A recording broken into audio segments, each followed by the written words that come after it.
Hello, everyone's. I am here for my review of Real Housewives of Potomac, Season 6, Episode 3. If you are new to my channel, welcome. If you're returning, you one of my peoples, welcome back.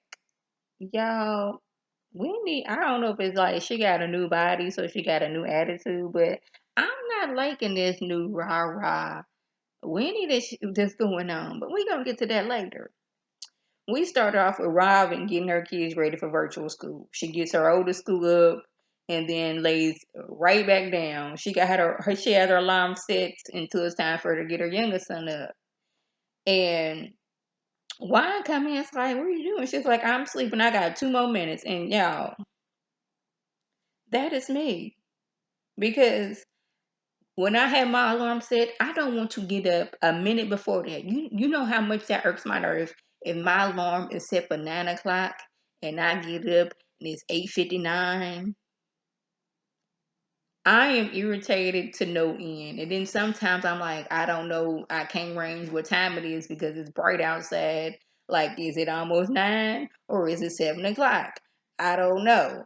And I don't want to look at my clock on the off chance that doggone it's about to be 9. So I understand what she's going to do. She's like, I have my alarm set and I'm not trying to get up anytime before that. But I'm like, Robin, I understand what you're going through and all, but kids need more than 3 minutes to get up because I would prefer them to, brush their teeth and wash their face. Maybe get them something to eat before they hop on, their virtual schooling. 'Cause I know my nephews, you got to get them up multiple times. The doggone my nephew, he gonna be in high school, and he was in what, um, 8th grade. You had to get this doggone young man up several times, cause once he sleep, he is sleep. He gotta get up. He gotta doggone it, get his mind together, his body up after a few minutes, and then his mind gotta catch up too. So kids, they can't just hop out of bed. Me, I gotta doggone adjust to the things. I'm moving around, but like my mind is still like, okay, you gotta get up, you gotta get up.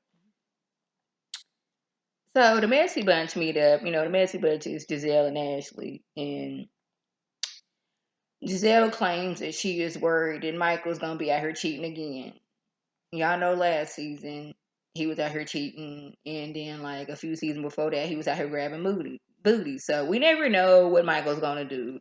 Y'all not really doing what y'all doing as a married couple because you doggone about to drop this baby at any moment. So we worried about Michael. Let Giselle tell it. I was like, Giselle, you just being messy at this time. And of course, Ashley's like, okay, so let me just sprinkle some dust on you and let Janelle know that everything okay.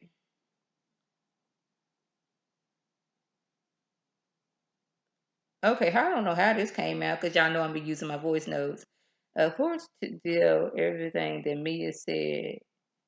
I don't know if I want to be friends. Like hell, I don't know if I want to be friends with her when she wishing death on folks. First of all, can we stop saying that Giselle wished death on this man? Can we quit reiterating this?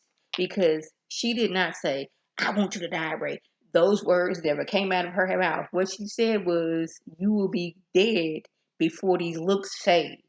That's not wishing death on somebody. And Karen, you started this. And the girls keep on saying this. And I don't know if Giselle denied it, but Giselle always saying something. You never know what's coming out of her mouth. I don't know who read, you know, heard the article or not. I don't, because once the season is off, I try not to entertain what's going on in the real world. I like to stick to the show. But sometimes, stuff just pop up when you're not expecting it. But y'all need to stop that.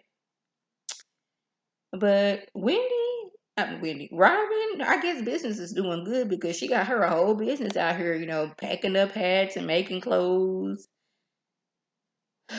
Things that you're supposed to do when you're on a reality show. I keep on telling y'all, if y'all on a reality show and y'all have not got nothing for yourself, what are you doing?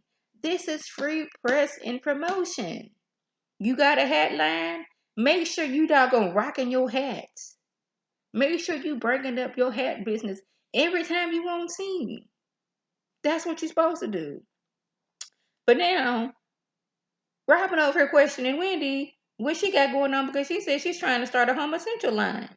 Now, first of all, she's talking about some first. She was a professor. Now you're a political analyzer. I mean, commentator. And now you have a home essential line. Yes, she's trying to get multiple streams of income. I will always be, I can always be a professor. Commentating is what I love to do. But could be a hobby and a little side hustle.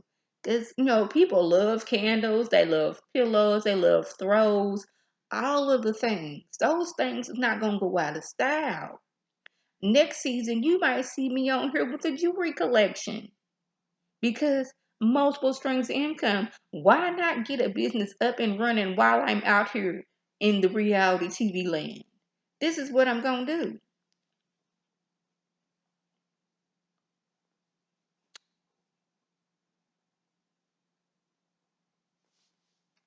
So, Wendy and Karen meet up. I just have a question. Why every time somebody come over Karen's house, they're eating on the couch and not at the table? Because when she had her little party last episode, everybody was on the couch eating instead of a table. Now Wendy over there, she's snacking. She not a table. Me, I can eat on the couch, but I prefer on the table so I can have my stuff right there. I can have me a drink. Have my water right here, my food right here, and I don't have to be bending over on my plate like that. Like, why are nobody sitting at the table? But Wendy lets her know she wants some advice about, her home essential line. Karen was like, basically whatever your budget is, double that. Who are your consumers? She shows her the candle. Karen's like, I like the packaging. It smells good. The name of it is Wendy's middle name, and I don't know how to pronounce it, and I'm not gonna be out here, you know, just messing up people's name. But she like, Wendy, you got some work to do. Your packaging, the smell, yes, but you're gonna have to have up your budget and all these things. So we move over to Mia, and we find out she has a strained relationship with her mother. Both her parents were drug addicts, and she was put into the foster care for like 6 years. Now, I don't know if that means her mother finally got her back, or was it she went to live with a family where she adopted. We didn't get into that. But she's still dealing with childhood trauma from being given up to the system. And when she does try to talk to her mom about how she's feeling, her mom starts to crying and she can't really express herself. Now, that's one thing that like a lot of addicts do when you try to tell them how what you did, how this affected me. They either like that was my past, I don't want to talk about it, or they get to crying, so now you can't express yourself, and now you sitting here with all these emotions and stuff. Hopefully, Wendy. Why I keep on want to call her Wendy? Hopefully, Mia has got some counseling so she doesn't have all those childhood issues still inside of her, and she gonna explode one of these days. But I'm assuming that her mom got clean, but she was like, I remember, just waiting on the cold floor for my mom, and she never came. I wrote her, and either she didn't get it or she just didn't want to write me back. She went to rehab several times, and like, okay, hopefully, mama is clean now, and hopefully they can salvage their relationship. If not, she could be a better grandmother than she was a mother. Now, y'all, hopefully this is the first and last time that this conversation between Karen and Candace about how Karen feels that she didn't. Okay, hold on. Hopefully this is the first and last conversation Candace has with Karen about how she feels Karen didn't have her back after Monique attacked her. Karen says she does not regret being neutral between Karen and for Candace and Monique. Karen says she was hurt emotionally. I don't think you was being neutral in the sense of you basically made it like, oh, Monique was emotionally, she was going through some things when she attacked you. But when I say something, I need to be fair. We're going to the whole thing. My whole thing is Monique had been wanting to jump on Candace for the longest time. She was angry with what was going on in her own house, and she took it out on Candace.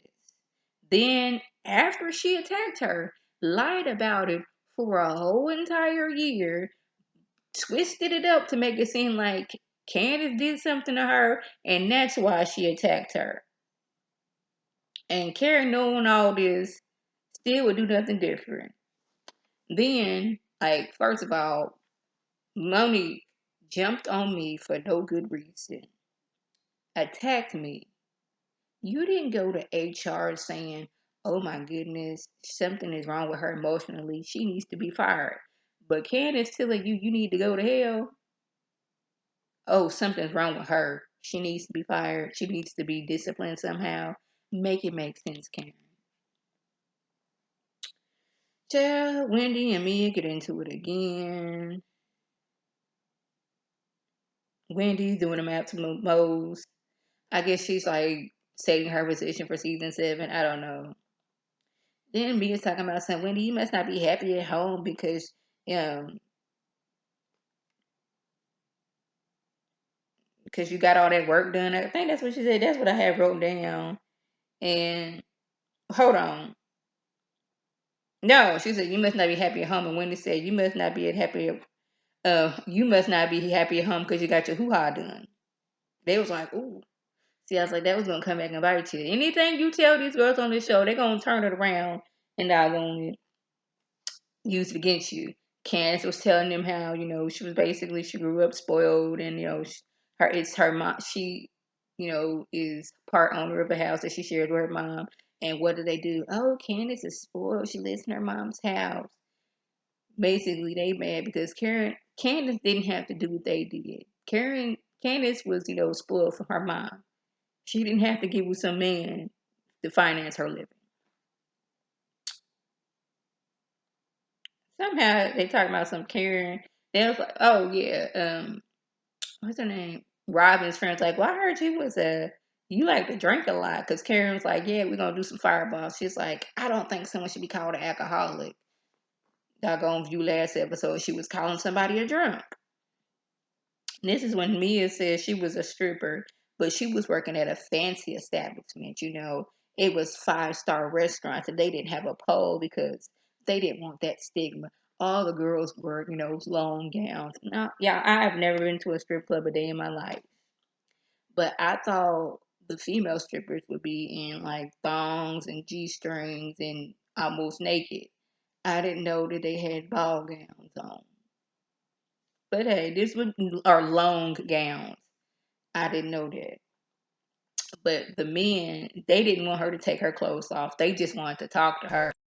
I was like, okay, that's what you're saying. Giselle was like, oh, so you was an escort. She's like, yeah. She's like, but don't escorts have sex for money? Oh, I don't know nothing about that. I'm not saying she was an escort for money or, for sex. I don't know that woman's life. But, you have been caught in several lies since we've known you. So, I don't know what to think. So, y'all, that was the gist. If I left anything out, by all means, leave a comment below. If you are new to my channel, welcome. Feel free to subscribe. It's free all day, every day, free 99. Make sure your notifications are on so when my beautiful face was a video, you can click on it, you can like it, and share with your people, and you can come over and be one of my peoples. If you're already one of my peoples, oh, welcome back. Y'all know what to do. Tell your people to tell their people to come over and be one of my peoples by clicking that icon above. This is Lady T signing off. Have a good one.